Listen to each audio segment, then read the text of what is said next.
आणि बदलापुरातील अत्याचाराच्या घटनेनंतर विरोधक आता चांगलेच आक्रमक बनलेत. पाहूया त्या संदर्भातल्या टॉप 9 बातम्या. शिंदे गटाच्या वामन म्हात्रे यांच्यावर अखेर गुन्हा दाखल. सुषमा अंधारे यांच्या आंदोलनानंतर पोलिसांची कारवाई. जितेंद्र आव्हाड यांची देखील पोलीस ठाण्याला भेट. म्हात्रेंनी महिला पत्रकाराला अपशब्द वापरल्यानं अंधारे आक्रमक. वामन म्हात्रे यांच्या विरोधामध्ये सुषमा अंधारे यांचं ठिय्या आंदोलन. म्हात्रेच्या अटकेची मागणी. तर महिला पत्रकारावर वामन म्हात्रे यांच्याकडून शाब्दिक अत्याचार. किशोरी पेडणेकर यांचा हल्लाबोल.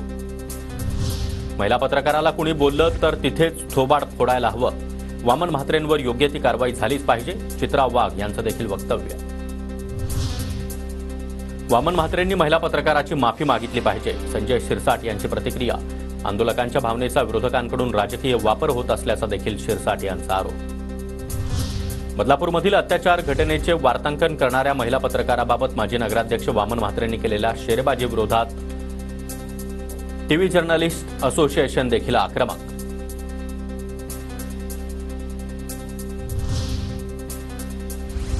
बदलापुरातील आंदोलनाप्रकरणी 22 जणांना 14 दिवसांची न्यायालयीन कोठडी. आंदोलकांवर अजामीनपात्र गुन्हे का टाकले, वकिलांचा सवाल.